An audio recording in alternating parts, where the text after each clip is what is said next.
Can you guys hear me? Yeah.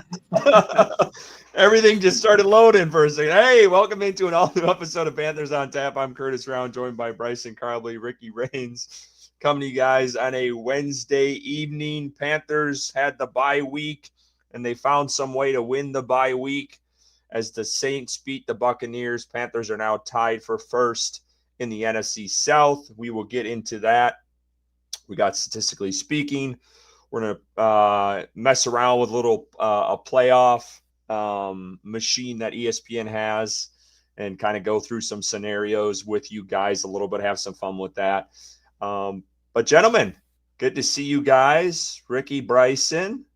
Ricky was telling us before the episode about his hat. I'm a very big fan. I'm really sad that I wasn't into hats this much 7 years ago, but man, I'm jealous. How you doing tonight?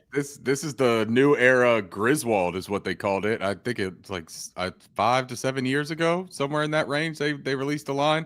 It's the same style hat that Clark Griswold wore in National Lampoon's Christmas Vacation, which is my absolute favorite. So I wear this every holiday season, man. Break it out for it. Bryson, you're already getting shit for your hat. I like it, but Carter's off to a hot one. Man, I love my Carolina Hurricanes, dude. I'm wearing the hat, man. They won last night, a pretty important game, so I'm repping. Both of my teams are doing okay, and I'm feeling all right. A stress-free weekend of watching football was nice, and it was a good weekend for the Panthers. Curtis, you mentioned it off the top. The Bucs lost, and Panthers are tied for first, so we are now like almost halfway through December, getting to that point at least, and the Panthers control their own destiny to the playoffs. So I'm excited, dude. Yeah, I don't know why that game was not in this region. I couldn't watch it because I don't have Sunday ticket. I do have Red Zone, so that's the only way I could see the plays. But I wanted to start with that right off the bat. Did you guys watch this game? Was this a hate watch episode? I'm actually jumping the gun. Let's stop here for a second. Let's get into what we're drinking. I'm sorry, y'all. Well, we do have a really important question from the audience, too, that we should probably go ahead and bring up. This is from a Sarah Karbley. I don't know if you guys know her. This is Bryson's wonderful wife, and she would like to point out, ask Bryson whose hat that actually is. Now, Bryson, is this the same situation as the pink cowboy hat where you're wearing your ladies' things? Yeah, I guess I got to stop wearing my wife's attire, man. Because I mean, you wear it well. I just, she went and bought this hat. I was telling Curtis before, like one of the players' wives like posted it on TikTok, and it got real popular. And we went to the stadium. We went to a game this past weekend, and we went into this team store, and they were like pretty much sold out. And I asked a guy, and he went and looked in the back and literally found the one hat they had in stock. This one. Of the kind that she wanted. And I told her we were going to share it. So it's our hat. It's our hat. There you go. 50% yours, 50% hers. Hey, and right off the bat here, we got a super chat, $1.99. Hope y'all's bye week was good. Love the hat, Bryson. So, let's go, Jake. There we go. Love that too. See the dog. He's got the Hurricanes hat on himself in his profile. I mean, we can support more than one Carolina team at once, right? We're multi-dimensional dudes. Exactly. Let's talk about what we're drinking tonight. And then we'll get into all the giveaway we're doing this evening, a pretty big one. Ricky, what do you got tonight? What are you drinking? I was going to let Bryson go first, ladies first, since he's wearing his ladies hat, but we'll go to mine. That's okay. This is my annual Sycamore, but this is the barrel-aged Christmas cookie, Winter Amber. Wonderful. Now, the can gets the people up in a tizzy because, as you can see, the shapes of certain things are chesticles and testicles, hang-downs and hang-ons. And it makes a whole bunch of people upset because, I don't know, I guess in some states you only have to be like 7 to drink alcohol or something like that. So they're worried that their kids will be hanging out with their beer cans and see penises and boobies, and it will really upset them for the rest of their lives. But for me, as a damn near 40-year-old, I love the taste of this. It tastes like a snickerdoodle that's been sitting in a cup of whiskey all day. It is absolutely fantastic. I've got the regular one as well that's not barrel aged. I look for these every year when they come out from Sycamore, my favorite local brewery. So very excited to be having this tonight. Man, we're already talking about that stuff, and we haven't even hit one of Ricky's charts yet. So we're off to a great start. Here we go. It's on this episode, man. I saved everybody. Bryson, what do you got? I am drinking one of my favorite local breweries here actually my favorite, number one. It's from Lone Rider here in Raleigh. It's a Kolsch called the Four Outlaws. It is amazing, dude. Their brewery is so cool. It's like right by the airport here in Raleigh, so you can sit outside and just watch the planes take off and land. It's a really like locally owned. They haven't like privatized or anything like that, so it's a smaller one. Like the same bartenders that work every time. It's super cool and like low key. So I love that brewery. I always have good stuff on tap. Always great conversations there. So shout out to Lone Rider. Yeah, I'm going with one of the first North Carolina beers I've ever had, and still one of my top favorites, and that's Red Oak's Bavarian Amber Lager. I think for me is like one of the best beers in North Carolina, and it's just smooth, and it's a great holiday beer. And actually, they have I believe it's a Black Oak that they drop around this time, and that is super good too.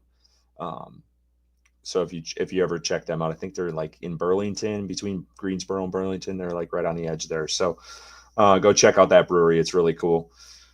All right. Well, let's talk about the giveaway. We do have a jersey giveaway this evening. If you're a member of the On Tap room we have on YouTube, you get 3 entries.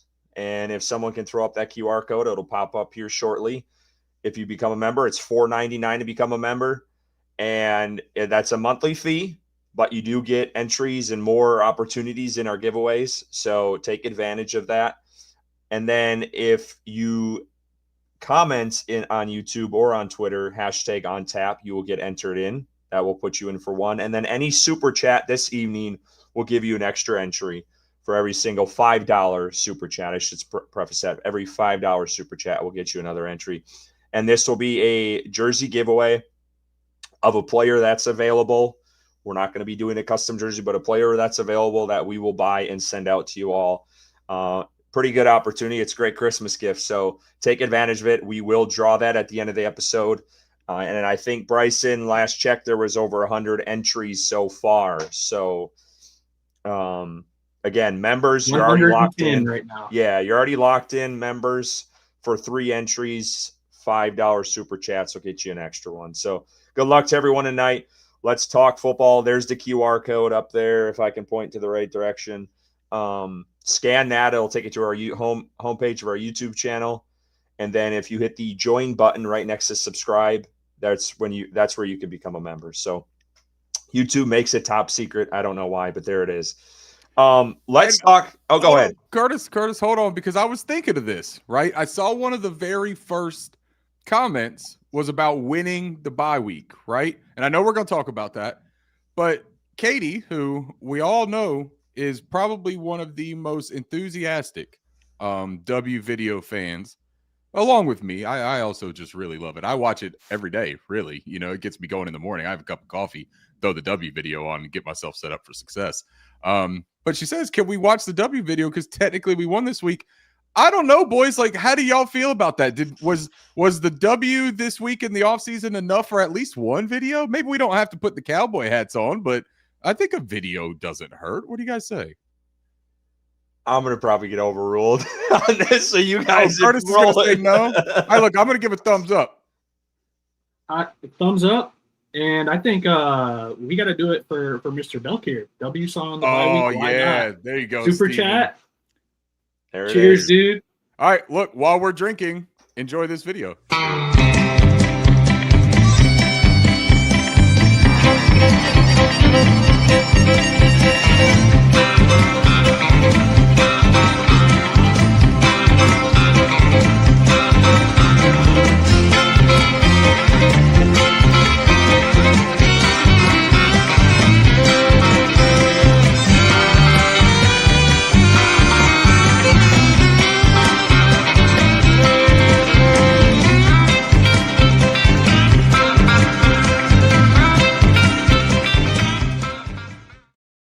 Totally worth it. What a great suggestion, Katie. Appreciate you, Belk. That'll give you another entry for that super chat. We also have a new member in here, if I can find it.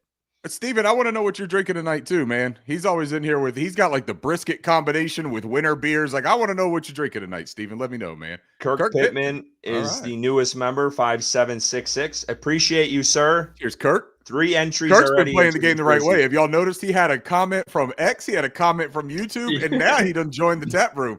That's a player right there. I like it, Kirk. All right, guys. So the question I brought up probably about 10 minutes ago already. Saints game, Bucks. Were you watching this weekend? Were you on hate watch like Canales was? Thoughts on that game when you were watching, Bryson? Yeah, I did legally stream it on my phone, and I tuned in for most of it. And, made me a little nervous for the game this week. And I'm not going to lie, watching Tyler Shuck, which is so weird to say because his name is not spelled like that. I don't understand how it is pronounced Shuck, but it is. Tyler Shuck balled, dude. I mean, he really did. We saw it versus us the first time we played. He played us. He cooked our defense. I don't think there's any way around that. I think the second half of the game was better for him than the first half, but he showed it like escapability. He showed his ability to make throws on important downs. The Saints defense played well. Really held that Bucs offense in check. There were a couple misplays, like we saw the Egbuka drop, but I think I was happy with the outcome. But I think we have to buckle in because we know from experience, the Saints game this weekend is not an easy one. They're not going to come in here and lay down, or they're not going to lay down at home this upcoming game. They're going to have to go to play some winning football and leave New Orleans hopefully with a W because it's not going to be an easy one. And I stand by that. It's the stereotypical NFC South matchup. Yeah, let's not jump the gun. In the division, I'm not, but this is what this game brought into me, like my feelings about it. So I watched the Saints play pretty good football. I mean, for a team that's 3-10 or something, whatever they are. Yeah. They don't really look like a 3-10 team, or the team I watched this past weekend. So happy the Bucs lost. Now let me transition to the Buccaneers. That team is beatable. Their defense struggled. Yeah, reinforcements though.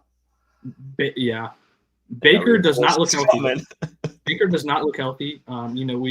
We are aware he's got some going on with his non-throwing shoulder, but he doesn't look like Baker from earlier in the year. And I think, if Carolina can come away with a win this weekend and we play Tampa the following week, we could be sitting looking pretty nice after 2 weeks here. So we'll see what happens. But it was an exciting game. Just really kind of made me lock in for this episode to talk about the Saints this weekend. Ricky, I want to ask you this. What did you learn from this game from both teams? Because we're playing them the next 2 weeks. So I don't think that I learned much, to be completely honest. This was another game that had some rain going on. It got a little bit sloppy in that game. Bryson, I will say this. I think that I viewed the Tyler Shuck performance a bit different, honestly, man. And it wasn't that he was bad, right? But I think that it was similar to the Carolina game, where if you removed a couple of big second play type situations, which he should have been sacked on a couple of them, man. It was driving me crazy watching it because I'm like, how do you let the guy get out of your hands, right? And we know, man, we're Bryce Young fans. We're Carolina Panthers fans. We've seen our quarterback evade and do some crazy things, right? We know that it's not easy to bring down an NFL player. But Tyler Shuck, I mean, he made a couple of poor decisions that the Buccaneers didn't capitalize on. I think that offense for the Saints is so weak, man. Shuck is so much better than Spencer Rattler. I will give him that 100 times over, right? He's got a command of what Kellen Moore wants to do with that offense. And I think that's a pretty big thing, right? He does seem like he's getting more comfortable. You brought up the fact they're 3-10, right? And they didn't look like a 3-10 team. I agree with that.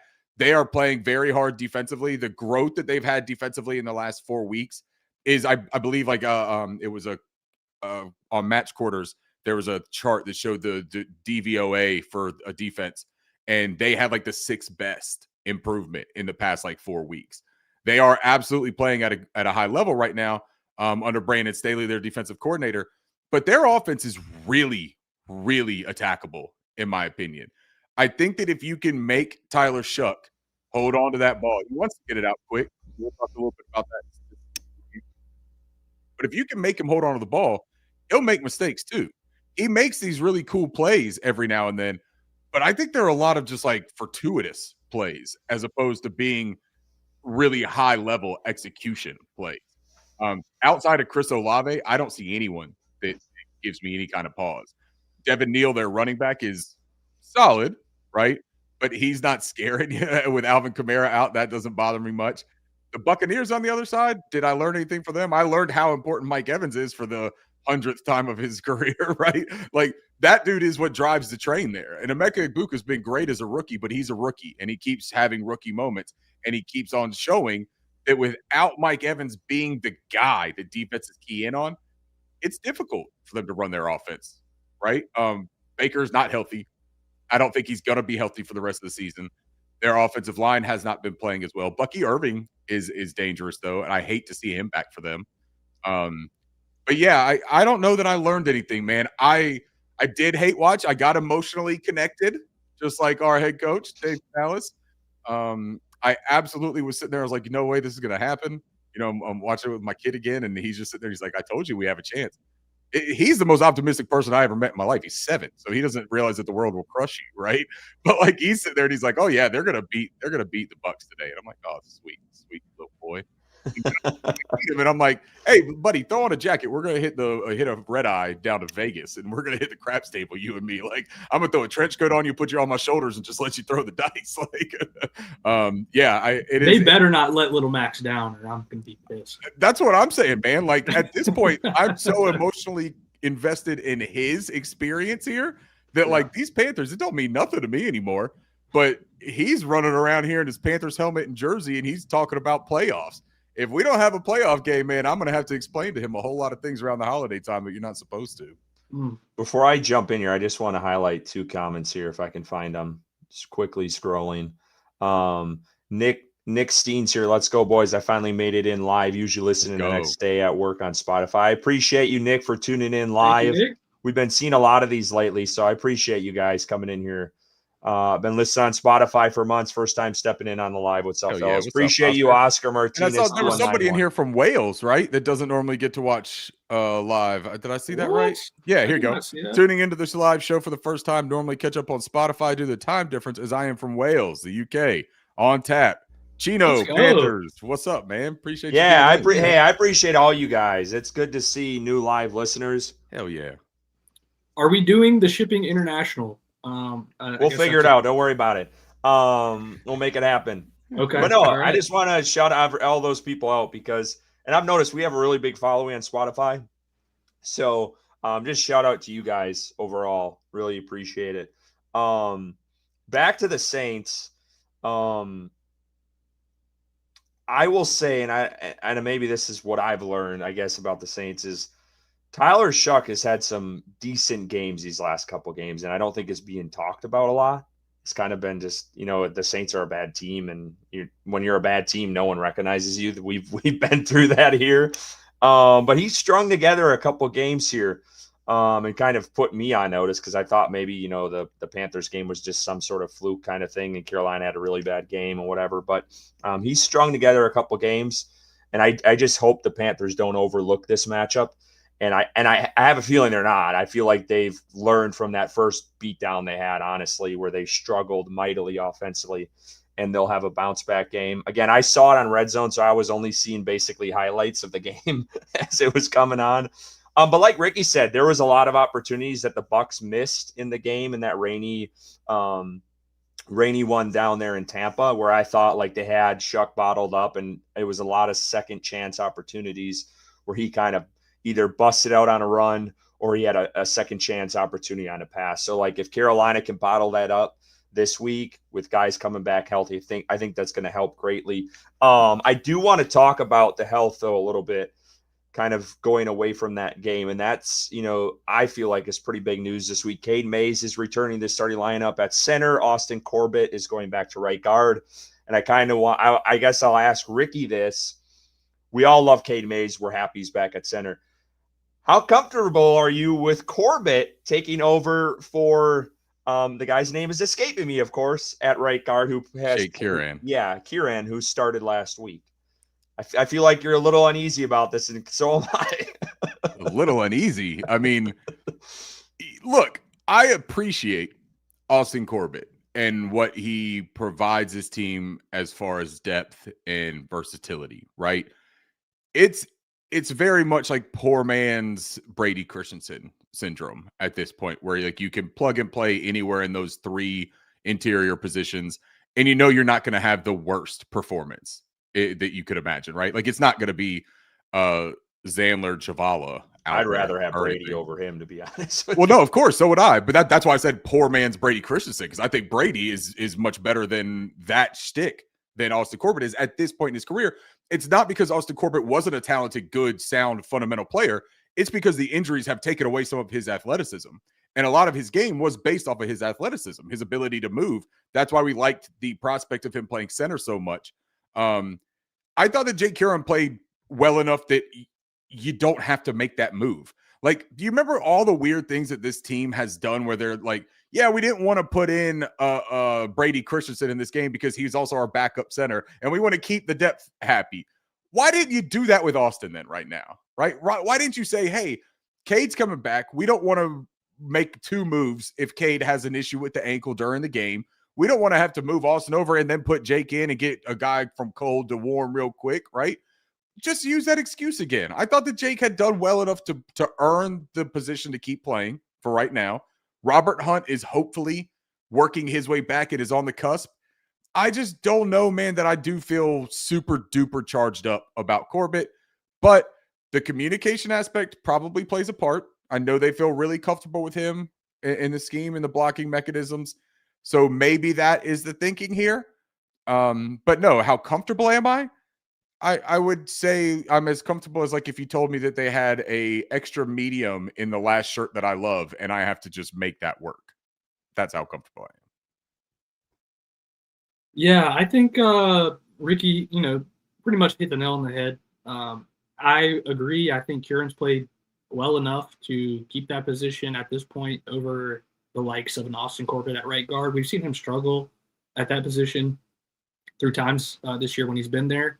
I don't think he's the worst option, obviously, at that spot, but I think Kieran's played well enough to show you that you don't really need to be replacing him with someone who's going to be your backup center, like Ricky talked about. So I think, at the end of the day, I don't feel like it's a huge drop off between the two, but with seeing Kieran play the level that he has, I would like to see more from him. I think he's played well, and I think that he has the ability to play better. Based off of what I've seen, and he'd only get more comfortable in the system with time. And I think I would like to see him on the field still, but I mean, it's nice knowing he's there if you need him. And it's not the person that I'm not going to mention's name that Ricky mentioned, because my God, if he was on the field, talk about uncomfortability, I would not be feeling as I guess, monotone about it. Then it would be much more sad for me if it was Zavala. But yeah, I think, at the end of the day, not a big drop off, but I'm more comfortable with Kieran. Yeah, Ricky, I liked your theory there. I mean, it was right for the taking. I don't know why Canales didn't take that opportunity. Yeah, like he built this for this moment, right? Like you made this possible, bro. Lean into it. Another couple guys we will talk about here. J.C. Horn, Claudin Cherless remain in concussion protocol. Darren Gant says, but they're on track to return. Christian Roseboom was a full participant in practice, so it looks like we'll get the linebackers. Was Roseboom in that Saints game? Didn't we have one of those guys out or both? Yeah, he was in. That was what, week 10? That might have been Trevin was out. One of them was out, I believe. Trevin, I think, might have been out. Roseboom missed week 12 and 13. I think Trevin might have missed 10. So yeah, maybe Trevin, or no, Trevin might have played at the beginning of this one, right? I don't know if the chat can figure that out. I was trying to search it too. I can't find it, but if the chat, let us know if I thought someone was out in that game, but might have been Trevin. Those guys definitely are wasn't Roseboom. J.C. Horn. It's good to see that he was limited today, but it seems like he's on track. I would say to play this weekend, which is huge. And then Claudin, obviously, for backup purposes. He was slid into the starting role when both those guys were out. So it's good to finally have some good news on the health front at the right time, because these next 4 games are massive.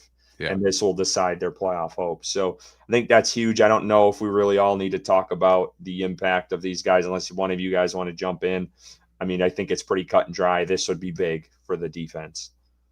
I thought pointing out, Bryson, the protocol part, I'm pretty certain that that's just because they have to go through the certain checkpoints, which is ramping up activity level during the practice week. And they were on bye, so they had no activity level. I don't think that this is a case of them having sustained concussions that were so severe that they would have been in the protocol for 2 weeks. It's because we had no chance to ramp up.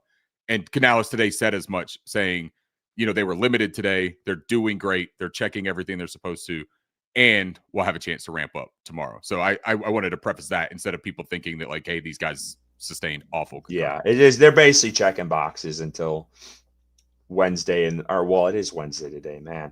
It's been a long week, but once we get to Friday and stuff. So, all right, we're gonna do this playoff predictor thing before we get to statistically speaking. I think it'll be cool to kind of walk through and us three just kind of talk about it a little bit.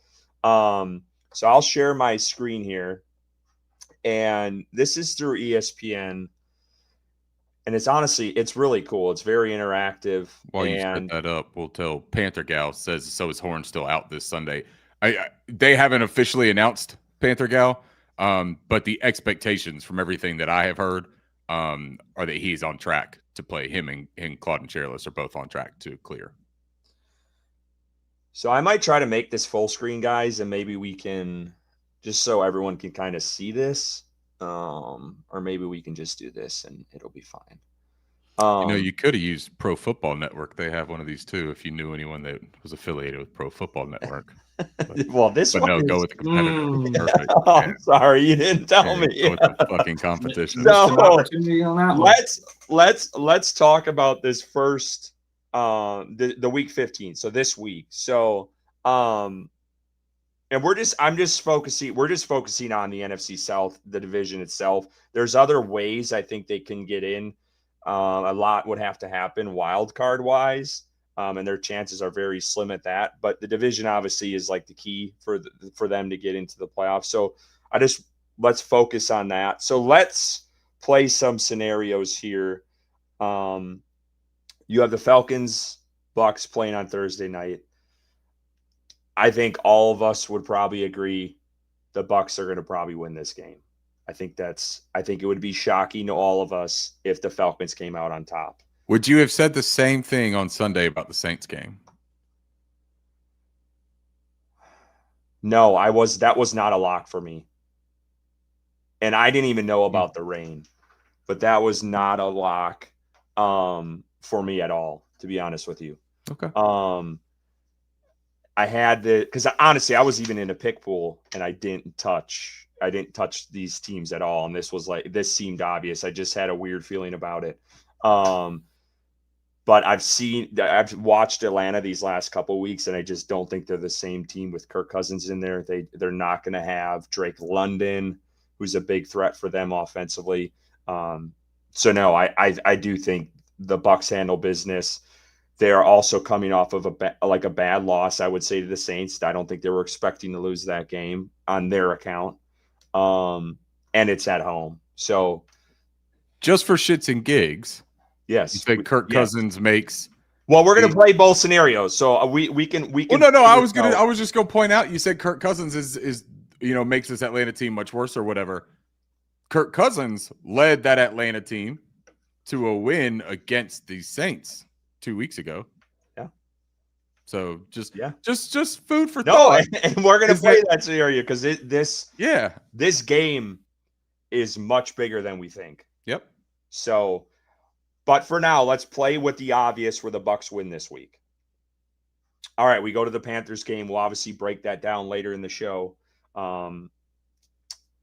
We think this is a W. I think we can talk about it, but I think all three of us probably think this is going to be, let's hope, a victory this weekend on the road. For the Panthers? Yes. It has to be. It has to be. So we'll get into it later, but yeah, I think we mark it as a W for right now. Ricky, you seem like I don't know. No, I think it is, man. Like, I think that this is a really cool spot that the Panthers are in, to be completely honest, for this game, because Bryce Young has struggled and Dave Canales has struggled against this Saints team. Like, they just have. And this is a moment coming off of the bye week where they just got a great opportunity to watch this team go and beat another divisional team that they're tied with. Saw what they did, got to compare it to what they did against us just 3 weeks prior, right? And they've got more tape on this Tyler Shuck kid that they had 1/2 of a game coming into week 11, right? Or 1 game, 1.5 games. I think he started week 10 as well. Came in for relief for Spencer Rattler in 9. But like, they had 1.5 games of film on this rookie. They got 5 now. There's some tendencies. There's some things he does well. There's some things he doesn't do well. I think that Dave Canales and this offensive staff are going to come up with some cool stuff. But Evero, dude, Evero has been game planning like a beast the last handful of football games. I think him knowing what's coming at him this time, I'm really excited. So, yeah, I think it's a Panthers dub. Okay, so just kind of gave away our predictions a little bit, didn't we? So we go with the, I would say, would be status quo for this week if all things across the board happen. So we go to week 16, and it's obviously the Bucs and Panthers game. So let's talk about that. And Ricky, why don't we start with you here? For the Bucs Panthers? For the Bucs Panthers next week. So you have the home game. The home game. That's a dub. Okay. Plain and simple. Yeah, dub. I'll keep it short and sweet. That's a dub. Bryson? Yeah, I like it as a W as well. I think the bank is going to be absolutely rocking, losing their mind. One of the first games in a long time that has this much meaning. I think Charlotte is going to be nuts. I think the team is going to feel that energy on the field. I think Carolina comes away with a W on next weekend. And that's like the weekend before Christmas, dude. Everyone's going to be lit up, ready to party. Yeah, I think so too. Like I don't know. Did you guys see that question where Baker was asked? Someone randomly asked about Dave Canales 2 weeks ago to Baker Mayfield. Did you guys see that? Yeah. And the Baker was like, "Yeah, I don't care what he's doing down up in Carolina, really." Like that kind of focused on the Saints. Yeah, I mean, I mean, that's Baker. He's always looking for, he's focused on the team that's at hand. But when it's Panthers week, he's gonna find motivation, the chip on his shoulder. I mean, I personally love Baker Mayfield. I loved him in Carolina. I wish it would have worked out, but it didn't. And I like his story and everything like that. The chip on the shoulder kind of gets old after a while. I'm not gonna lie. In supporting him, but and of course him being a rivals quarterback, it makes it a little harder for me to fall in love with him every single week. But I do find myself kind of cheering for him at times. But the chip on the shoulder stuff, I mean, Dave Canales was like the architect of you getting your big contract in Tampa. So I don't see how there could possibly be any hate towards him, but I guess that's just me. And Canales has been our coach for 2 years now. Have you seen anything at all that would make you feel like someone should have a vendetta against Dave Canales, for crying out loud? He's the nicest dude you've ever seen in a football room. I don't know. I'm with you 100%, Bryson. I like Baker. I think that he's a competitor. I like the competitor, attitude, mentality. I like a guy that runs his mouth. I got no problem with it. Like we've talked about a lot of times on this show about numerous players. I don't need a goody two-shoes. I don't want a goody two-shoes. It ain't going to win NFL football games, in my opinion. Yeah. But I also am 1,000% with you.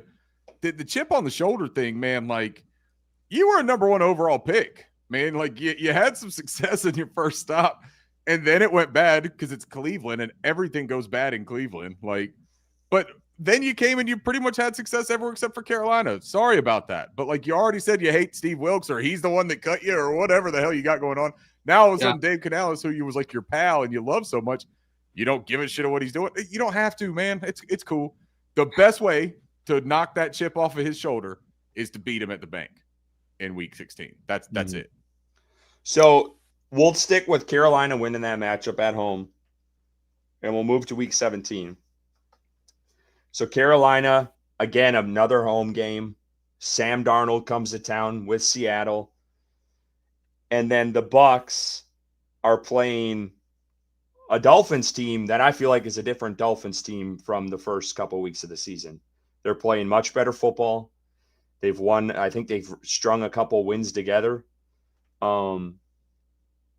It's in Miami, obviously very close proximity with both of those teams. Let's, for scenario purposes, let's say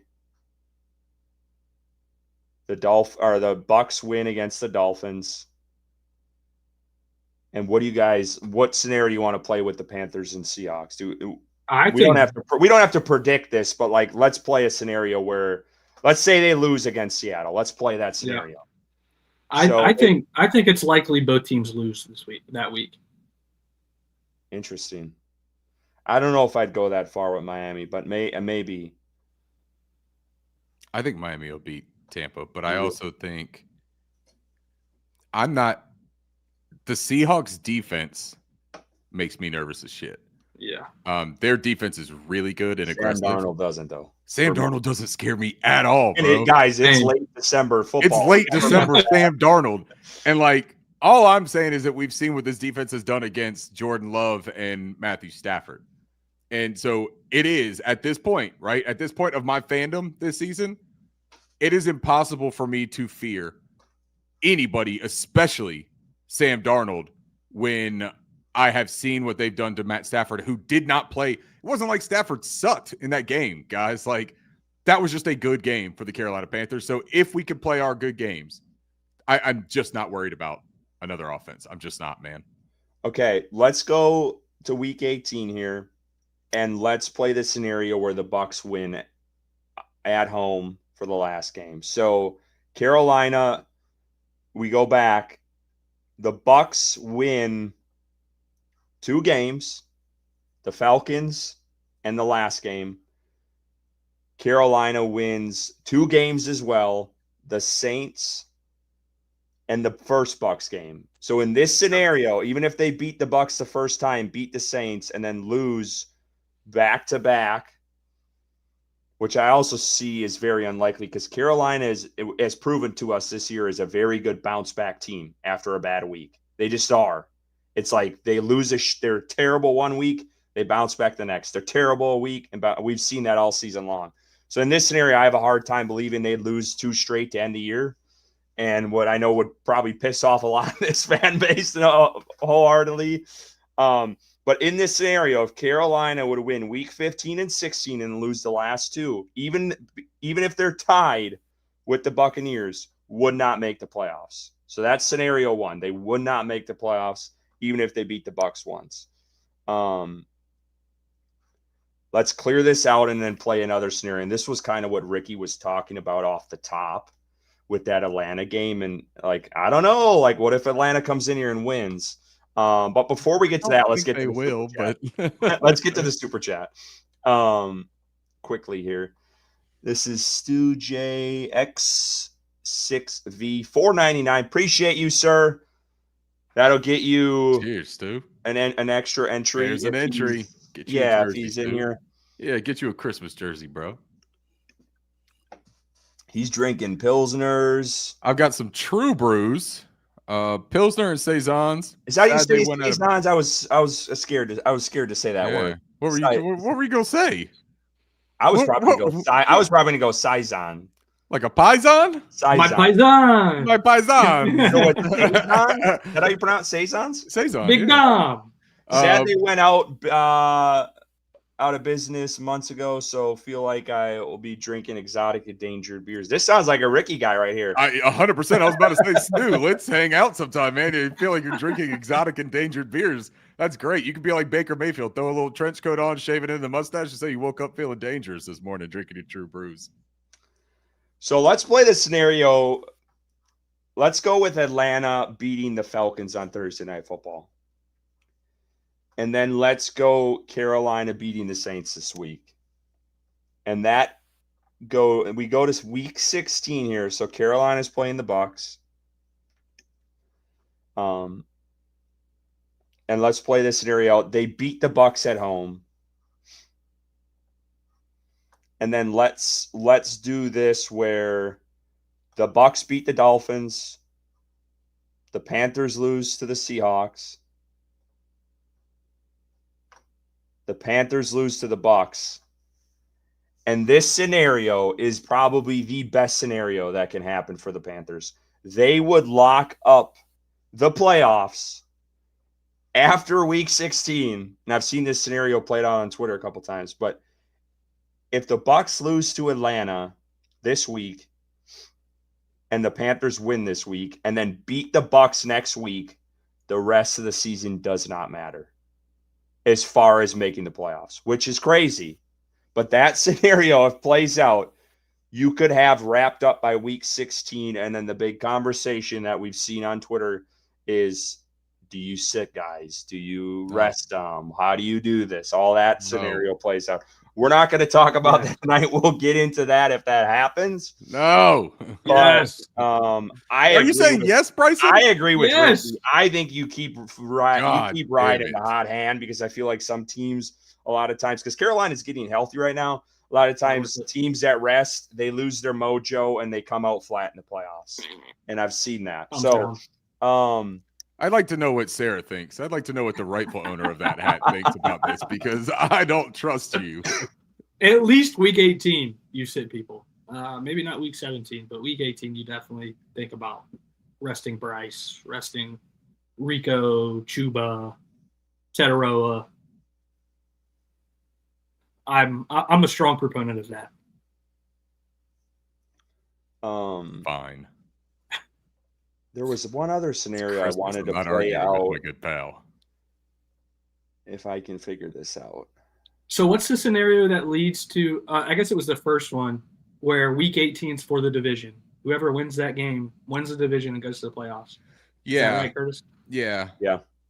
All right, so I think like if you look at it from the most realistic, right? Let's look at it just from like what we would anticipate happening and what most people would anticipate happening, right? The Falcons lose tomorrow, the Buccaneers win that game. We're going to go ahead and say that the Carolina Panthers beat the Saints. Like, let's just say that because that's what, first of all, that's what you have to have happen. Like, I truly believe that is like a must-have thing. I know that you can't get in by beating the Buccaneers twice. I hate that proposition, right? I just think that that's a dangerous game to play. You can beat the Saints. You should beat the Saints. You got revenge. You go and you win that game. I think you beat the Buccaneers, so you go on a little 2-game win streak there, right? 3-game, really, if you talk about coming off the bye. Mm-hmm.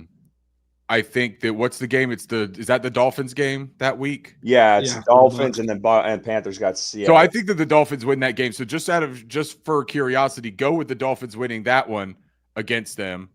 And then the Seahawks game, I'll give the Seahawks that dub just for the sake of this argument. But I truly believe that game is a much more toss-up situation than a lot of fans are making that for the Panthers. Like that Seahawks team is good, but they were held in check against the Falcons for the first half. Then they came out in the second half and exploded.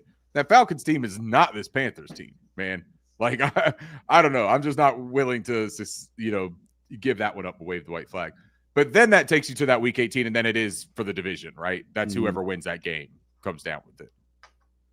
Now, if the Panthers beat the Seahawks in that game, is that over for us or no? Because we're still so if the Panthers, so in that scenario, Bucs lose to the Falcons, Panthers wins, or Bucs lose week 15, Panthers win week 15. Panthers beat Bucs week 16, Panthers lose. You're talking about if they beat the Seahawks. Let's say they beat the Seahawks and they still and then the Buccaneers lose to the Dolphins. Yes. And then week 18, if they lose, they would still win the division. The Panthers win. That's what we need. 3 of the last 4. I'm going to be honest. That's what you need. Like, I think that's the path, dude, because I think that you need these next 2, man. I think you need the Saints and the Bucs, these next 2. Just think you need it, man. And then Bryson can have his sit-down party in week 18 and be okay with it. You know what I mean? Hell yeah. Now, Curtis, if same scenario plays out week. So we beat the Saints, we beat the Bucs, but the Bucs beat the Falcons, beat the Dolphins. We lose to the Seahawks, and the Bucs win that week. I guess that final week. What is there a scenario where?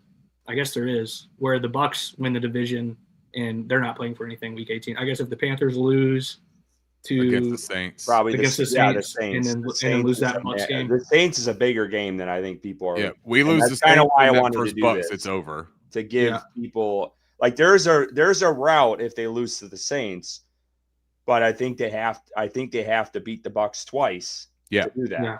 So it's a much bigger outcome. And then Ricky had that scenario later. Like let's play the scenario where the Panthers lose week 15. They beat the Bucs. They lose to the Seahawks. Bucs win in Miami. And that's the scenario. If you beat the Bucs twice, they'll come in as a 4 seed. They could still have it, yeah. And then the seeding comes into it too, where if Carolina, I think, wins 3 or 4, they have an opportunity potentially, and this is based off of other teams. Like they could be a higher seed than where, like they're slated right now to probably be the 4th seed, obviously out of the 4 divisions in the NFC. But there could be a scenario potentially, but I feel like there would a shit ton these happen. And honestly, at that point, I don't care. Just get in. It doesn't matter. Once you're in, things can happen. So I think that they're in the best thing about this situation, though, is you just go out and win. Like you're not in such a, multitude of options here that you need to be thinking of scenarios. Like the word scenario, and I credit Dave Canales on this too, for the way that he's talked about this from the beginning of the season with this football team, though. He has talked about 1 week out, and I know it's coach speak, everyone does, but Dave has like really sold it. 1 week at a time, championship mentality. Every single week we're 1-0, we're starting over. Even when they get absolutely smoked, and our fan base is talking about it's time to cut bait with the quarterback, it's time to trade, JC Horn and get some draft capital. Like all of those hot takes that the fan base went through, I don't think any of it made its way into the locker room down there on South Mint. Because this team has been very focused on exactly what Dave Canales has preached, and that's staying in the moment, staying within the 1-0 mentality. And every single week, if they go into that now, they can do this without worrying about anybody else. That is the benefit, man. When you control your own destiny, that's all you need to worry about. Who gives a shit? But what I'm confused about, and I feel like we just did this scenario, and this is what I'm getting thrown off about, is if the Panthers win 3 games and lose that last week, they could be out. And that's not making sense to me. I think it's the common opponents. First of all, is the first tiebreaker type thing, and so it would go down into common opponent record. That's also probably if the Buccaneers go 3-1 with their only loss against us and our only loss against them. Yep. Because then we all have the same record, we have the same division record. But then when we go into it, you look at common opponents, and I think that they might have so there is a scenario of like Tampa Bay and Carolina won 3 games apiece, and it came down to that last week. Whoever wins that game is going in. That's right. It's that simple. So I would expect, and I've seen rumblings of this. I'm sure people have seen this on Twitter as well. It sounds very likely that Seattle game at home is going to be flexed to a Saturday game. I don't know if it's daytime or nighttime, but Rich Eisen on his podcast had talked about he could be calling that game potentially, and that's a flex game. I thought it was announced. They went ahead and announced it that it's not. Yeah. Have they announced that? Yeah. Sunday at 1 on CBS. When did they announce that? I'm sorry. Earlier today, which is great for the Panthers. And then we'll get to the super chat. I've had the super chat up here. Sorry, Zach. We're going to get to it, man.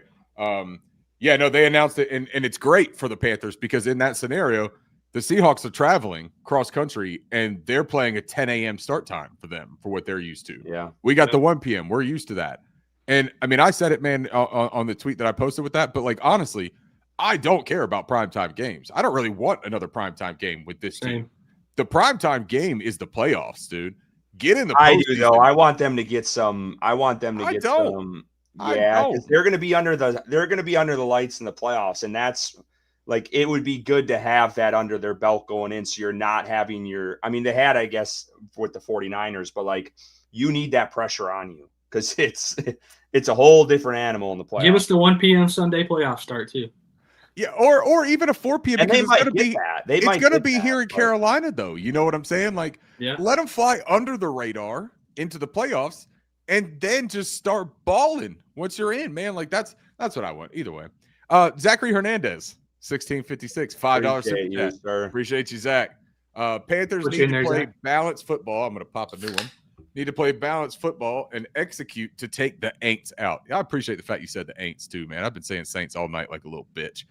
Going to need the Pigeons to rise up and take out Tampa Bay. This is a real hateful post. I appreciate it, Zach.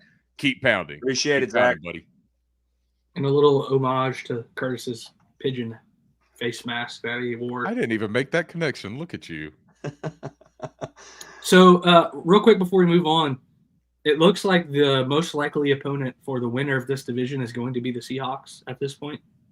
Well, that's hard to say because we're not touching any of the other games, so it's just keeping Seattle there. So honestly, we don't know. It's you could play like San Francisco. You could play. You're not going to play if we get in, right? We get in, we're the division winner. You don't play another division winner. You're going to play the wild card team. So you're Seattle, San Fran Bears, or even potentially Packers, even if they don't win the division. Like, so there's scenarios there where there are weird scenarios where you could have like the Lions or the Packers or the Bears win out, and then if they win out and the Seahawks or 49ers or somebody goes on a losing streak, right? That one of those teams. I feel like the NFL is baiting into a Bears Panthers play. Could you imagine that? Like the I would absolutely love that. Yeah, give me the Bears, baby. Give me the Bears. We get Caleb Williams and the Bears here at Bank of America for a first round playoff. I don't know, man. I don't know that I make it out of that alive. I'm just telling you right now. I can't even guarantee that, man. Win or lose. Win or lose. Yeah, that may be it for me, man. That may just be the day that, like, you know, like that Sons of Anarchy, the last episode where Jax is on the motorcycle and he just drives right at that 18-wheeler. I mean, that's me. Going into South Mint, you know, looking at that stadium, I just know that's it for me. I got a message to my wife already set up. You know, I fire send when I go in and turn the phone off. And I'm like, this was a good run. I love that. Thank you. I love that we're all so excited about that possibly being my personal demise. All right. I think it's time to talk about statistically speaking. Let's hit it. All right, hold on. Now you gotta give me a second. I'm sorry. I thought you threw me all off, man. That was crazy. Okay. Are you ready now? Let's go into statistically speaking.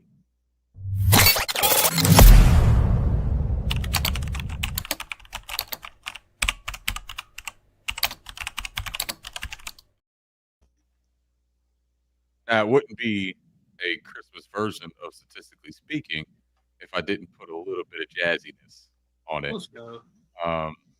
You guys know me, man. Chintzy is like my middle name. The more, you know, cringeworthy, bright stuff I can get into a slide, I will.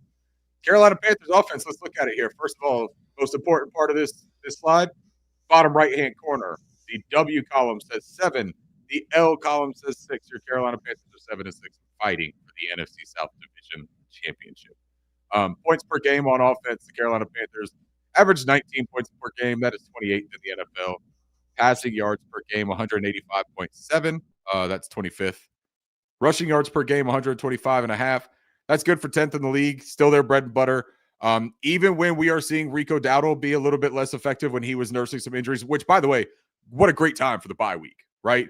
Let's figure out where we are health-wise. Let's figure out where we are like attack-wise, who we want, what is our approach. I think that's great. The EPA per pass tied for 22nd at negative 0.12. Our pass game still is not super efficient, although I will say, man, it has been better in the past 4 to 5 weeks. That tied for 22nd is much better than where it had been.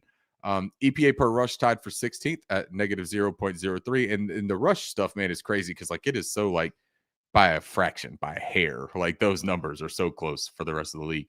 And they throw the ball 53.8% of the time on offense. That is tied for 23rd most. You guys can hear me now. My mic is working and everything. Okay, cool. I don't know what's going on. I think I've just been too excited and the mic is just kind of figuring things out as I go. Apologize about that.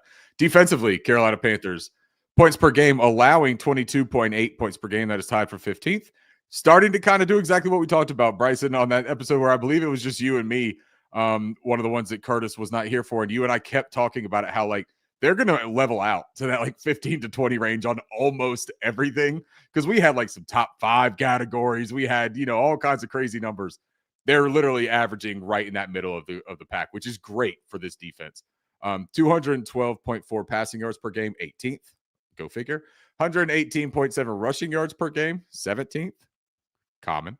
EPA per pass, 25th at plus 0.04. So we're still allowing a positive expected points added per pass play. Our pass defense, while being solid, is still something that defenses or offenses are attacking, and that's where they're scoring their points. We're not allowing a ton of points with the run game.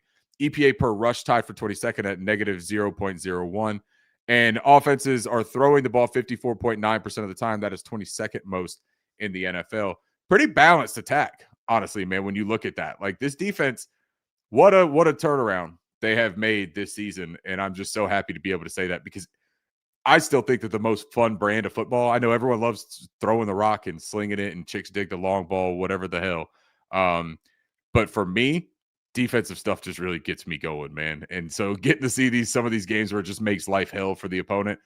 Even my kids flag football, I'm sitting out there, I'm teaching them zone principles. I'm teaching them how to, a little cloud coverage over there on that strong side, and parents are sitting there like, how you guys only allow 7 points? It's 7-year-olds playing flag football. And I'm like, yeah, defense, man. Like that's how you win championships. I'm here to win. Let's look at the keys to this game. Keys to the game. Here's a really fun one that I think is going to be important for the Saints. And we talked about this at the beginning of the season, but this is since week 10, the Carolina Panthers have 577 yards after the catch. That is 6th most in the NFL in that span. I went since week 10 because that's when we played the Saints. It's a good barometer, right? The Saints. That's crazy. That's crazy, right? It is crazy, right? But what's important about this for this game, especially, guys, the Saints defense, what they want you to do is they'll allow some things in front of them, but they try to do similar to what we do, where they try to limit, the big plays and stuff like that. And you're going to have some explosives, but they will allow you to work underneath, but you have to be able to scheme open opportunities after the catch. That's the thing. Facilitate space, create space and opportunities. That's what Carolina didn't execute in their first matchup. But the concepts, in my opinion, in that first game, still could have worked, man. I did not think that our passing game was like totally inept in that game. I just think that they didn't execute to their level. But if they do, I think Canales knows how to beat this defense. I really do. 1.33 yards before contact per rush attempt. That's tied for 15th in the league. I think that whoever wins this trench battle is going to win this football game. I think that's where this one's decided. Stopping the run, running the football. I think that's where this game is decided. This next one, Jalen Coker's DVOA. That's defensive adjusted value over average, right? So that's compared to other players at their positions, adjusting for defensive efficiency. This is an efficiency measurement to show how valuable this player is. Jalen Coker's is 29.4%. That is the best on the team. Technically, James Mitchell's is 29.5%, but James Mitchell has had, I believe, 7 targets or 3 targets, something like that, maybe 3 catches for 7 targets. I'd like to think that we have to go a little bit further to qualify for that stat. But 29.4 for comparison's sake, Tedero McMillan, I believe, is around 5%. He's also volume target, seeing a lot of action, so the efficiency isn't there. He's got some drops. Shows how important Jalen Coker is. And what we just talked about, creating after the catch, playing underneath, taking what they give, attacking the middle, because they play a lot of middle field closed, right? They're going to show you a lot of cover 3. They're going to show you a lot of man. We'll go into their keys too, and I'll talk a little bit about that. But those middle intermediate routes, Jalen Coker can win on those, man. And I hope that they start to integrate him in this football game. Quarterback pressure rate for the Carolina Panthers. God, it's so bad. It's so bad. 26.4 in week 13 coming in. It was 27.4. We dropped an entire percentage because I don't know that they got a single. They might have had 2 pressures in that football game. I almost get the feeling, fellas, that Evero is like, so look, we're not going to get pressure. It's just not going to happen. Let's figure out another way to play defense. Let's don't even count on pressure.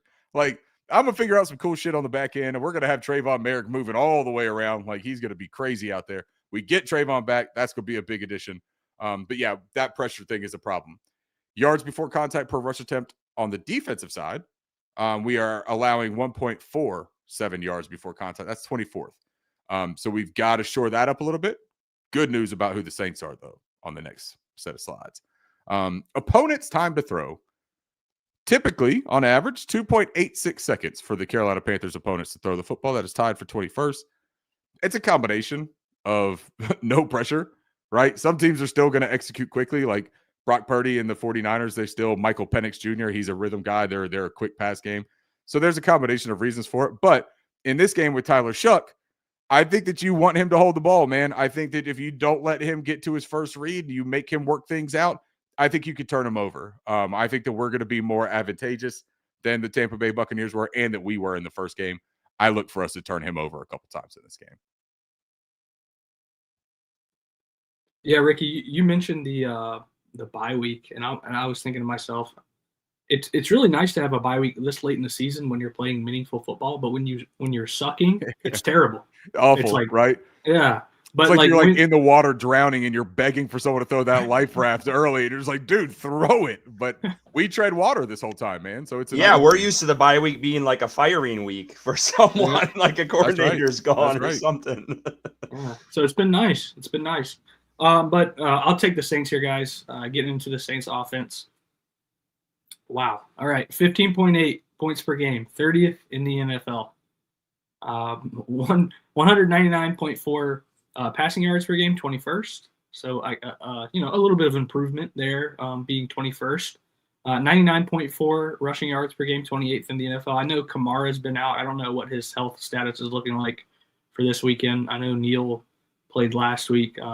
Again, not certain on Kamara's health. I don't know. He did not practice today. Yeah, okay. I don't think that Kamara is looking likely. Okay. All right, cool. At negative 0.20 EPA per pass, that's 28th in the NFL. Hasn't been efficient, but like I said earlier, man, I don't know, dude. There's something about Shuck that I'm not as down on his play as you guys had talked about. I think at some point when he's continuing to make these, second, he's about to get sacked, but then he makes a play, and that continues to happen. I think at some point it's like a pattern. Like this guy has the ability to do that on a consistent basis, and not just like he's getting lucky kind of thing. So that worries me a little bit. But getting into the rush here, EPA per rush, negative 0.12. That is tied 29th in the league, and then at 58.9%, they're passing 9th most in the NFL. Wow, they're averaging 15 points a game and passing top 10 in the NFL. That's not a very potent offense, I guess, to put it nicely. And then we'll go to the defense here. Someone got it for me. No. All right. At 24.2 points per game, 21st in the NFL. Passing yards per game. Wow. 182.6, sixth best in the NFL. I wish I could say I guess I'm just ignorant to the fact of knowing their starting corners. Well, wait until you get up to that top right part of this portion too. Oh, okay. That was what we did last time too. I see that. Yep. Okay. All right. Yes, sir.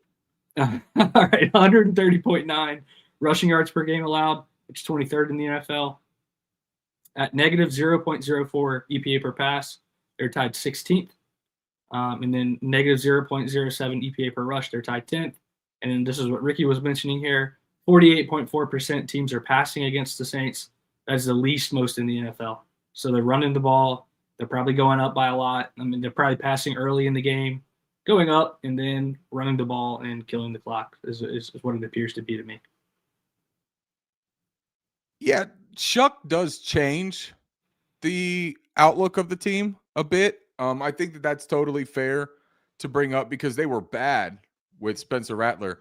Yeah. But even with Shuck, like they're not, I don't know, man. It's really hard to say. Like Shuck has 908 passing yards, right? In the 5 starts that he has, 4 touchdowns, 3 interceptions, good completion percentage, 68.8%.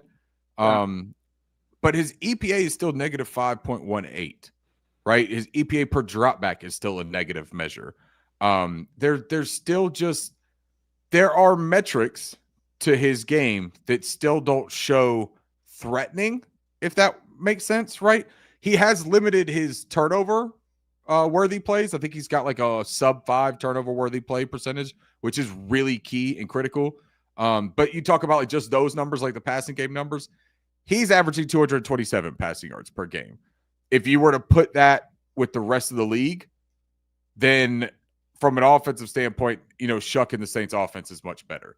Their defense, though, and I got sidetracked for a second. I'm sorry. I was trying to look this stuff up while you were talking about the defense. But their defense, they're just disciplined, man. And they do a lot of like interesting looks, but they can be attacked with persistence and with the ground. And so I think that it's just a matter of don't get frustrated against the Saints. Like, who's their DC? Is it the Chargers? Brandon Staley, yeah. Yeah, the Chargers old coach. Okay. Yeah. And like he's a good defensive coordinator, man. Yeah. He's got a little bit of a bend don't break type of mentality, but his is a lot more aggressive in the way that he presents it. We'll talk about that a little bit on the keys, but yeah, sorry, Bryson, I didn't mean to like get in there and jumpstart the keys part, but no problem, man. I just think it's really interesting. Like the Saints, they want to frustrate you. They want to get you out of your comfort zone and like force you into doing something. And I think you have to be comfortable in the suck of the game flow against the Saints team. Like this is not going to be a pretty game. It's not going to be a dynamic game. Just go in there and beat them every single down. Go in there and win that down, right? And to be fair, Ricky, they successfully did that against the Panthers. That's right. That's right, dude. The Panthers went away from the run game and they fell right into the trap. So hopefully that doesn't happen again. And the Panthers didn't use a lot of variety in the run game. Like that's something that they've got to figure out. They ran the ball in that game. They just did not pass, really, honestly. They ran the ball, but they didn't run variations of their concepts. Shit. They were running inside zone so much. And inside zone is their bread and butter for the most part this year. But when Rico was on his tear, he was running like 25% man blocking scheme concepts. Like that's his jam, right? You need a hat on a hat. Now, some of that probably has to do with the personnel that we've had injury-wise, but Corbett is the only difference on that offensive line for this game. Like, there's no excuses on that, right? So you need to be able to come in here and play a little bit more of that power, that gap, or that man and that power stuff. Those toss plays, I'm going to tell you something, man. I watched the last few games of the Saints recently just to kind of see what teams were finding success with. Right side, outside rushes. Outside rushes to the right side, specifically toss plays, have been able to work a lot better than most of the other run plays against this defense. This defense has been stout, but those right outside run plays have been the bread and butter. And some of those little slip leak type concepts for tight ends, 3 games in a row that has worked against them. Oh, you're asking too much about this tight end room. Not really, because that's something that Dave Canales has run. They love that a play. lot lately. Yeah, if we come out and we start doing what we want to do, and we run that 13 personnel, the 12 personnel, some of those jumbo looks, and you leak out Mitchell Evans, I'm telling you, man, that's a thing that I could see work in this game. I'd love some crack tosses. I'd love to see that, and I'll be watching for that right side, Ricky. Thank you for pointing that out. Please do. All right, we're going to get into the keys here. With the explosive pass plays since week 10, they've had 4, which is 33rd out of 42. Yeah, 42 people have thrown the football since week 10, and that's 33rd, dude. Yeah. I feel like 2 of those came against the Panthers in week 10. Right, exactly. At least. All right, exactly, bro. 28 10-plus yard.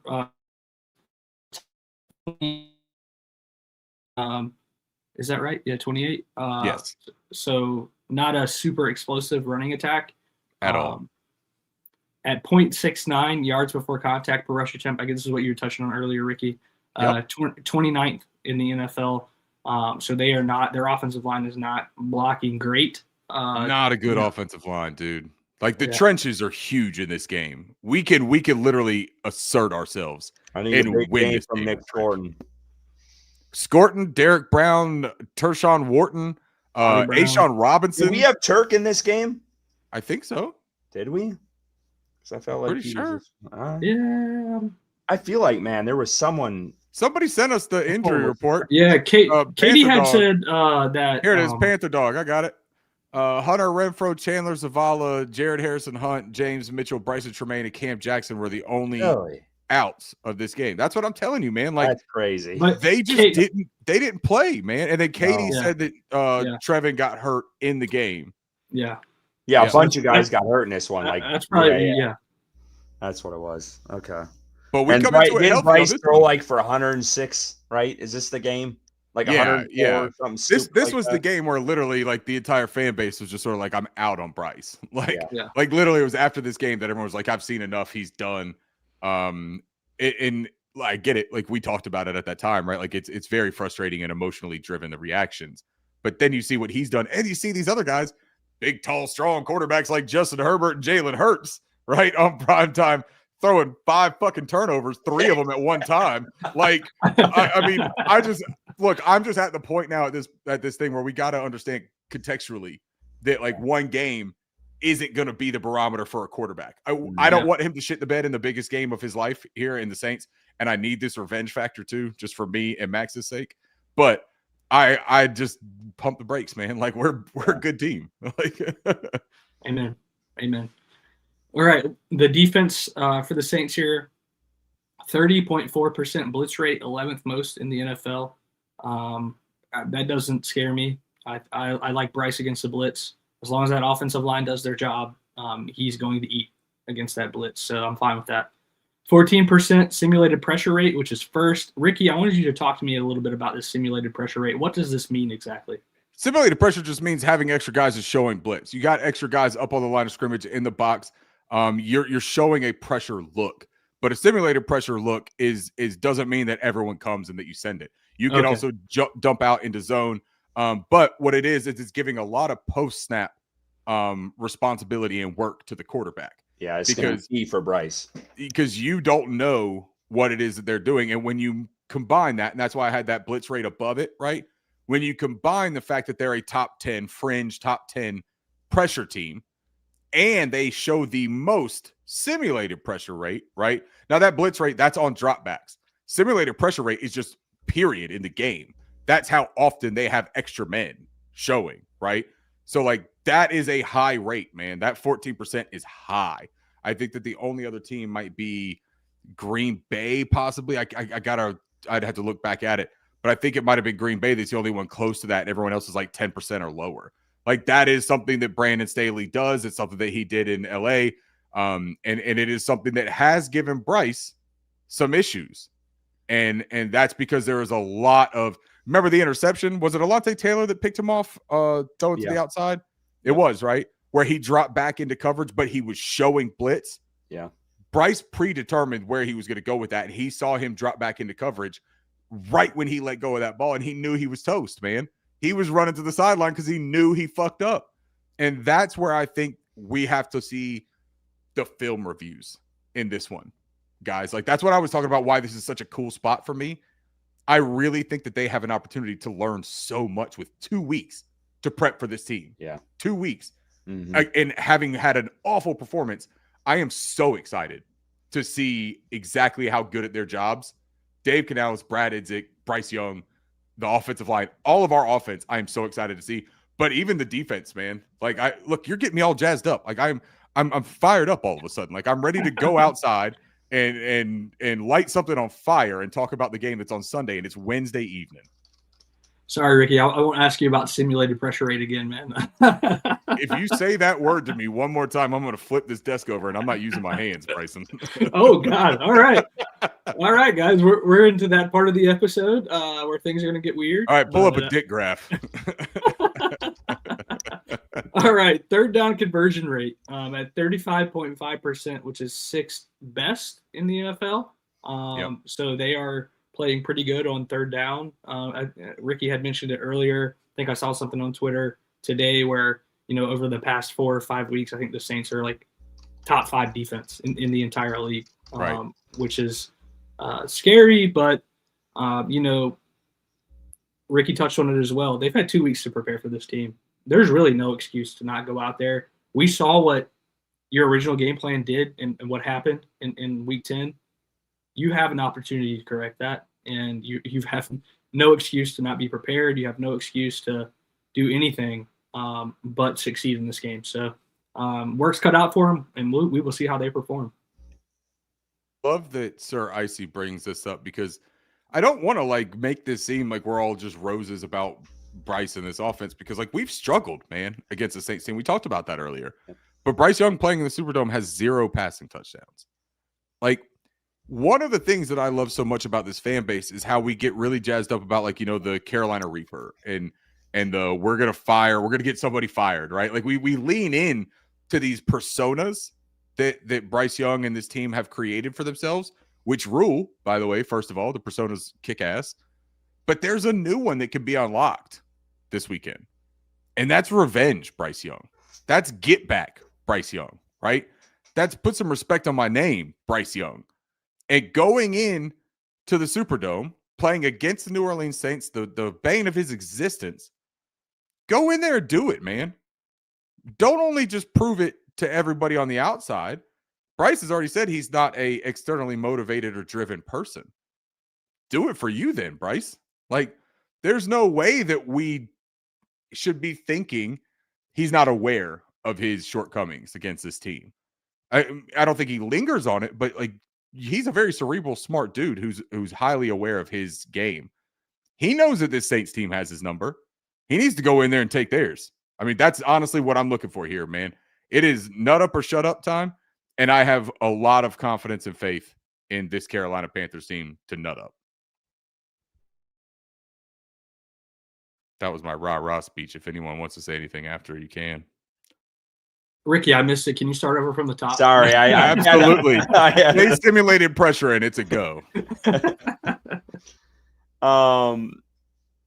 While we're waiting on, I'm trying to get some of the chat involved with the predictions. Want to just mention one last time the jersey giveaway. We'll be doing the giveaway after our predictions here. So this is your last chance to get in. It's hashtag on tap in the comments, either on Twitter or YouTube.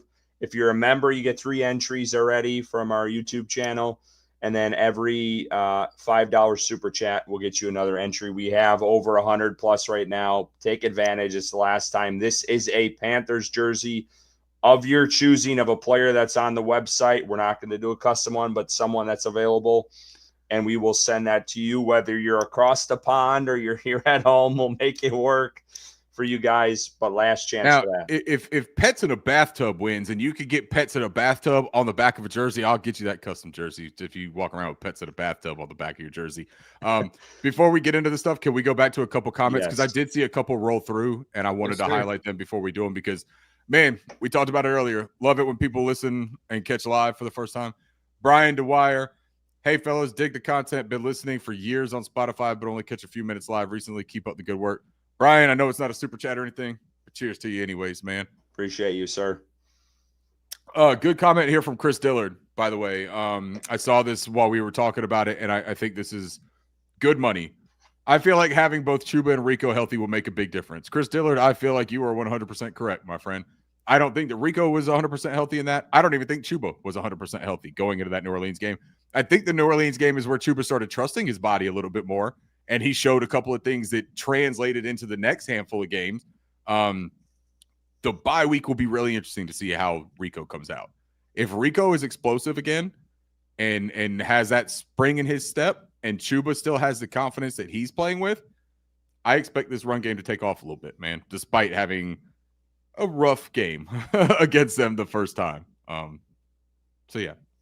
Just wanted to highlight those. I want to hit up a couple super chats here, and then we'll get into our predictions. We do appreciate if one of y'all, I don't know if you have this, if one of y'all can start starring the predictions from the chat, I would appreciate that. But I want to go to this super chat here.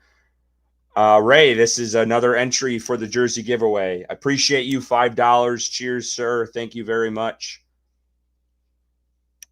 Cheers, man. I got Cheers, you. right? Cheers, man. This is the non-barrel age, so you can see there's no barrels on here, but you still have all the same accoutrement. I did want to point out one of these. You see this Christmas tree right here? It's pants. Yeah. That's its underwear right there in the middle. They pulled down the skirt, and so it's got the underwear showing. And then you got the ornaments here. You can see that. All right, we're going on. We don't need Ricky. Look at that bell right there.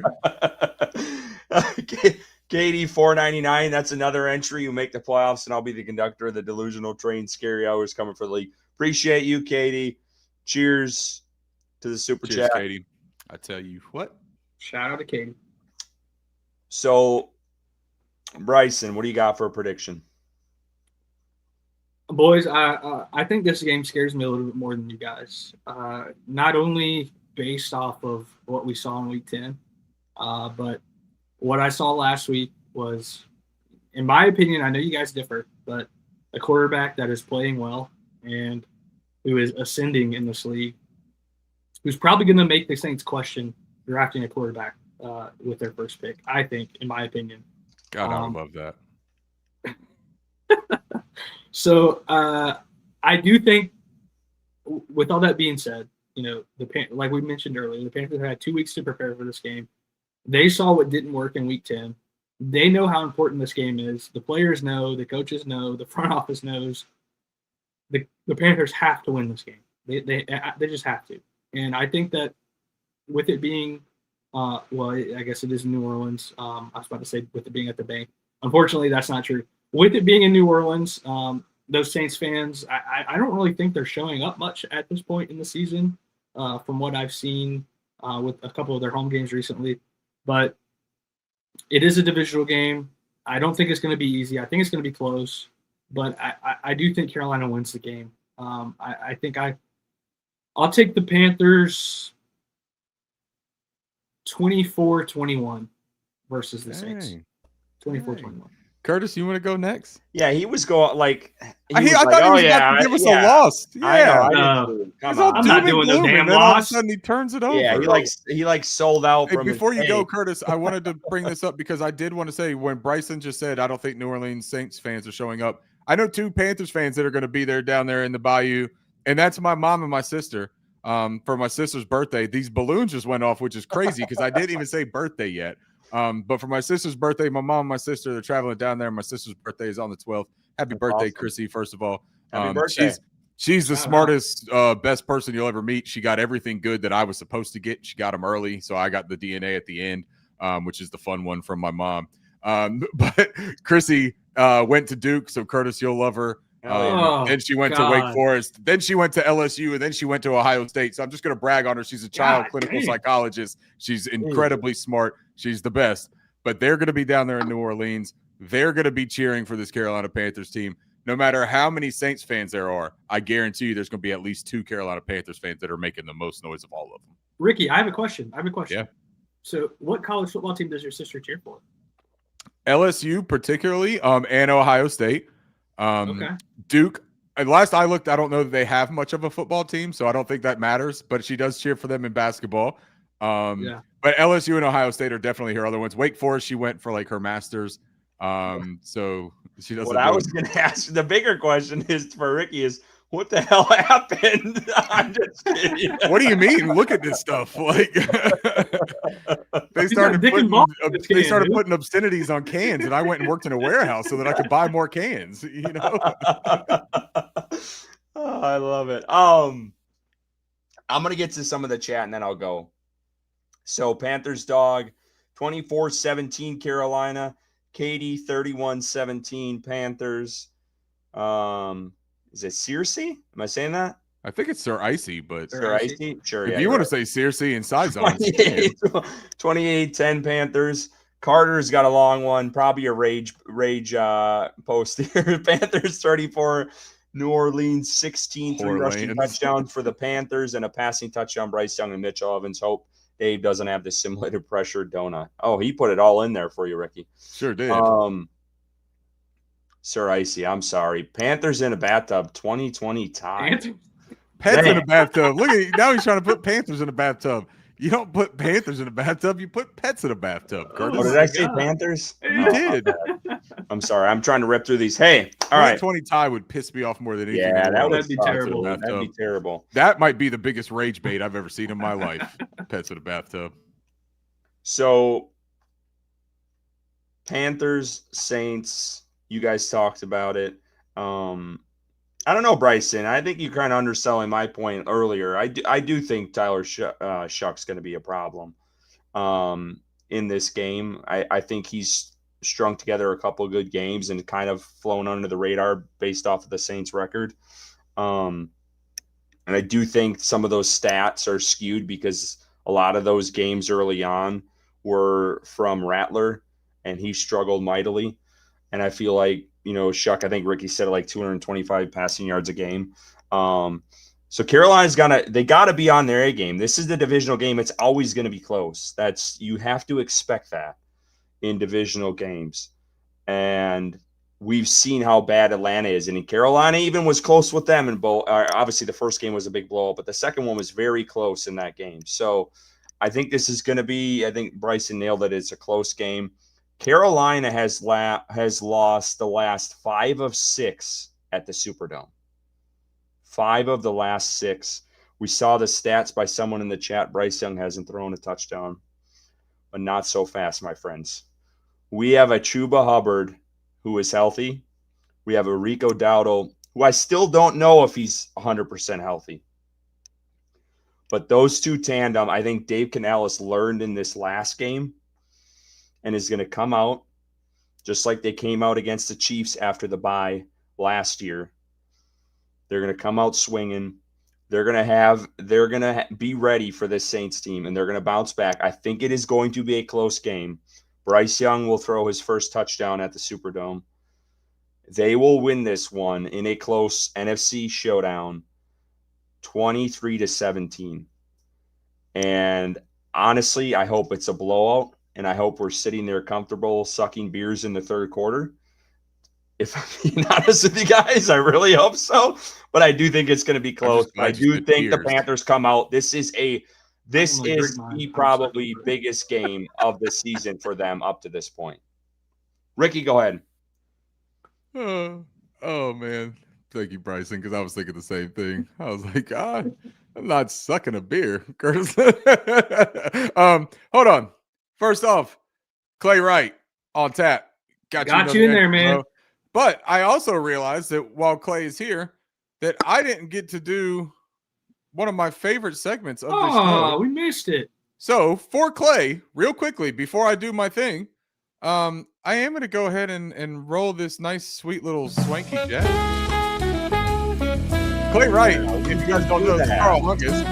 This is Carl Hungus, who gave us the wonderful... Why did we drop the ball on that? It will be better than whatever Curtis is drinking. That was his love child that he came up with, his brainchild, not love child. That's what Curtis was talking about when he was saying sucking beers. Thank you, Carl Hungus. You've never heard that phrase? Sucking down a beer? Yeah. Sucking a beer just sounds like you're at the bar, like bellied up with your long neck in your throat. I'm going to look it up because I'm almost positive that's a saying. This beer's looking at me, man. It's looking at me like it wants me to do something crazy. Like, take it easy, beer. Don't make this weird between us at the bar. Clay, cheers, buddy. Appreciate you. All right, so I hear y'all. I hear everything you've said, right? Close game. It's going to be nervous. It's division game. Everything is tough. Tyler Shuck, man. Tyler Shuck, right? Tyler fucking Shuck. He's 28-year-old rookie. Sorry, that's a joke. He's 26, 25, whatever. He's fucking old. I will say this. When Bryson said, he was like, I think this guy could give them a pause on looking at drafting other quarterback prospects in the draft, right? Like he might prove himself. And they say, hey, we're gonna ride the train with Shuck. I would love nothing more than that.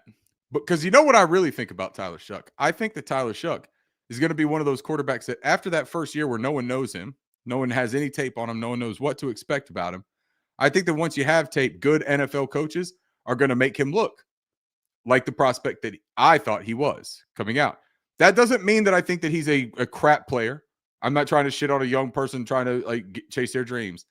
But this is a divisional rival that I hate with a passion, like a deep, a loving hate, if you will. Like it's romantic the way that I hate the New Orleans Saints. And Tyler Shuck, since he's the quarterback, and the quarterback that some of our own fans wanted to say was better than our quarterback the last time we played, I can't wait for Ejiro Evero to show what happens when a good defensive coach gets a couple of weeks, not even an offseason, but a couple of weeks of extra tape and ability to watch this kid play, to watch the weapons that he does not have, to watch the offensive line that he does not have, and say, got something for you, bud.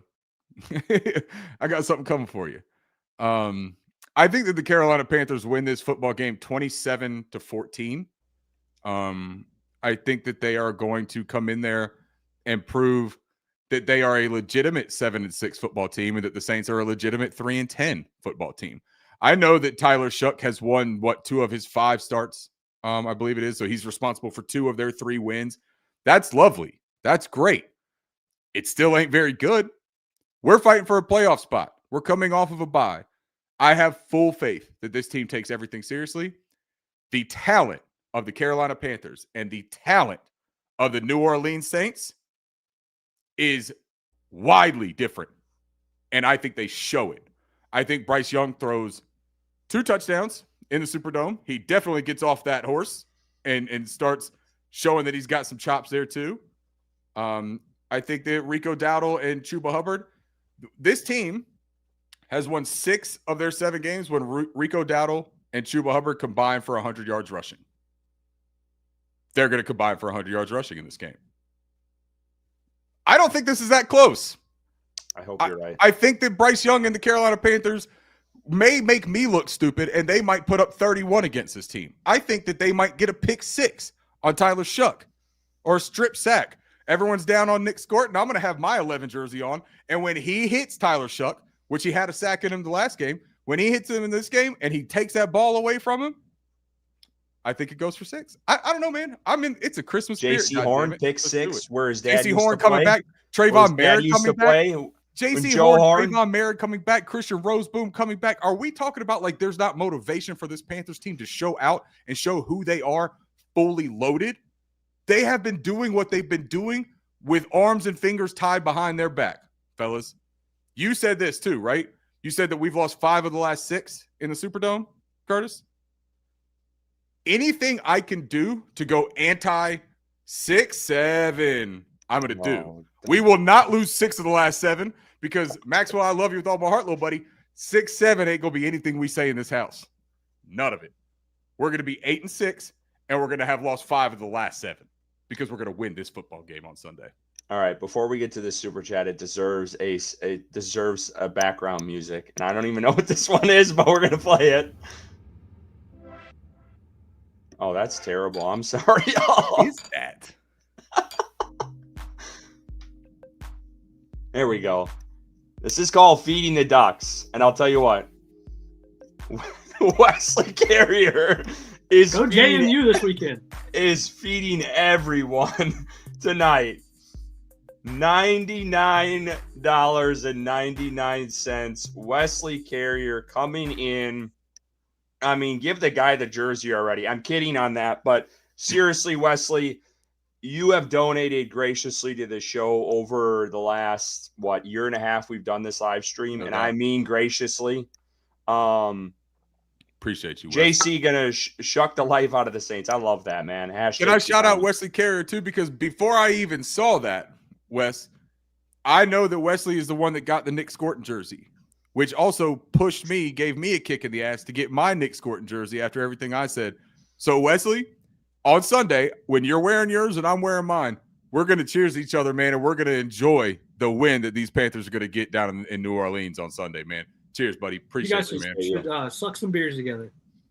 God damn it. We're not going to do that. I promise you that. That is one thing I can promise you I won't do. You almost made me spit this out. But don't spit, swallow if you're going to suck the beer. I put Wesley in there 10 times. I think that's absolutely fair. Yeah, that's fair. All right, well, hey, I think we've gotten to the point where we're going to do this jersey giveaway.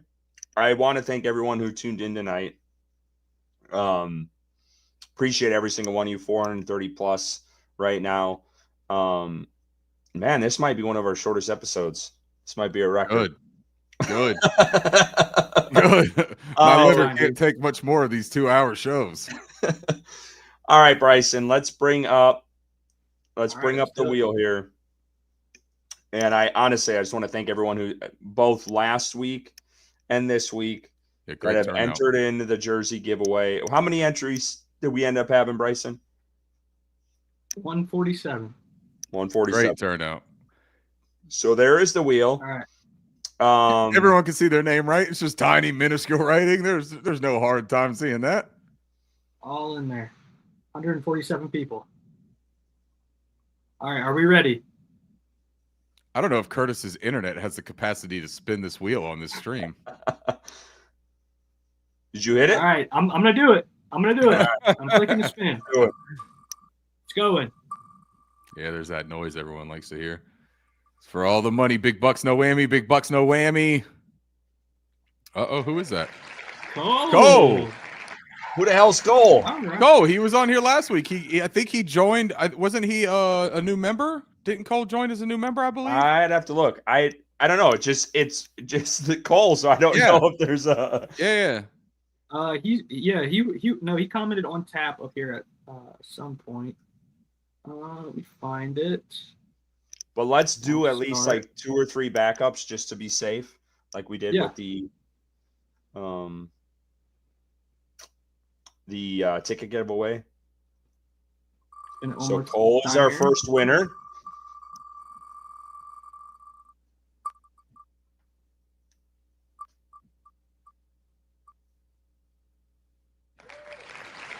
Katie. So Katie is the backup, and then one more backup to the backup, which I know we probably won't get there, but just to be safe.